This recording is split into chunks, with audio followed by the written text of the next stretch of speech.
नमस्कार साथियों, मैंने पहले वीडियो में बताया, अभी भी बता रहा हूं कि मैं इस वक्त हूं जोधपुर के सर्किट हाउस में, जहां पूर्व मुख्यमंत्री जन सुनवाई कर रहे हैं। कई लोग ऐसे हैं जो अपनी पीड़ा लेकर पहुंचे हैं, अपना दुख बताने पहुंचे हैं, कितने सालों से वो परेशान है, वो सारी बातें बताने पहुंचे हैं। इसी बीच हमारे साथ हैं कांग्रेस देहात के जिला अध्यक्ष पुखराज देवारिया, जो स्मार्ट बिजली मीटर जो लागू हो रहा है उसका विरोध करने पहुंचे हैं। थोड़े दिनों पहले इन्होंने कलेक्टर को ज्ञापन भी दिया था।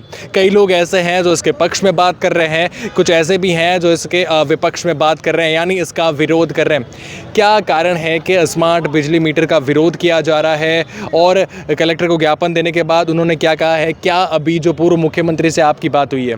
देखिए, जैसे स्मार्ट मीटर जहाँ पे पूर्व में भी जैसे कई प्रदेशों में लगे, चाहे उत्तराखंड की बात करें, चाहे उत्तर प्रदेश की बात है, चाहे बिहार की बात है, वहाँ तो जो वहाँ पे प्रदेश में वहाँ पे भारतीय जनता पार्टी की सरकार, लेकिन फिर भी वहाँ विरोध हो रहा है। विरोध इस वजह से हो रहा है कि राज्य सरकार हो चाहे केंद्र सरकार हो, वो अलग अलग नियमों से राज्य सरकार, जैसे पूर्ववर्ती गहलोत सरकार थी, उन्होंने बिजली को लेकर चाहे गरीब आर्थिक रूप से जो पिछड़े लोग थे उनको सब्सिडी देने का कार्य किया था। लेकिन अगर ये प्रीपेड रिचार्ज वाले मीटर लग जाएंगे तो गरीबों को वो सब्सिडी भी मिलना बंद हो जाएगी। उसके उपरांत वहाँ प्रदेशों में जान लगे, वहाँ भी ये शिकायत बनी रहती है कि एक बार रिचार्ज ख़त्म होने के बाद अगर रिचार्ज करवाने दूसरे दिन बिजली आती है।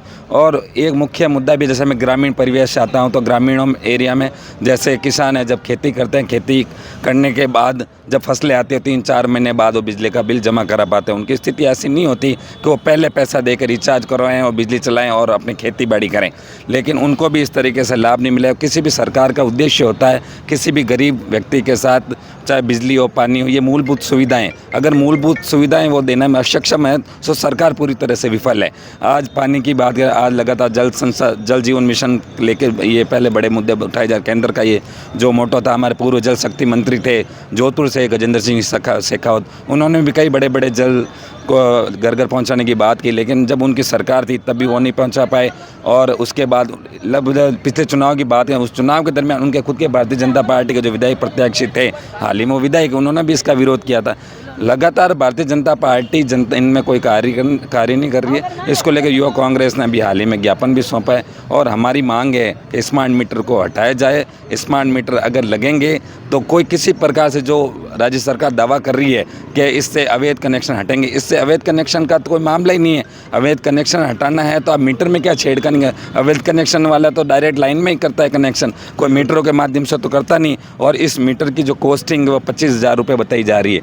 कोई भी गरीब वर्ग का व्यक्ति वो 25,000 देने में अक्षम है। और अगर वो अभी मीटर लगवाना है तो उसको 25,000 रुपये देने होंगे। अभी 25,000 वो ले नहीं रहे हैं, लेकिन वो 25,000 आखिरकार जनता से वसूल करने, अगर जनता उनको पैसे कहाँ से देगी? अगर पैसा अगर किसी के पास नहीं है तो उन्होंने एक नया नियम निकाला है, जो टैरिफ है, जो रिचार्ज का जो टैरिफ है, उस टैरिफ में वो पैसा जोड़ा जाएगा, वो पैसा भी जनता से वसूल किया जाएगा। ये तो आमजन हित में नहीं है।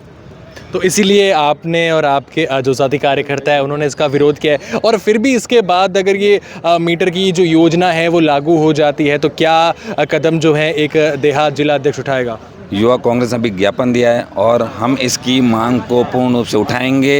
और कलेक्टर साहब को भी हमने 7 दिन का टाइम दिया था। उस दिन अगर ये हमारी मांग नहीं मानेंगे, जो तुम जैसे आज हमें विभिन्न समाचार पत्रों से पता चला है 17 लाख मीटर जो जोधपुर जोन में आने थे वो आ गए हैं, लेकिन हम किसी भी क्षेत्र में मीटर नहीं लगाने देंगे। और अगर ये लगाते हैं तो हम किसी भी एरिया वहाँ पे घुसने नहीं दिया जाएगा उनको।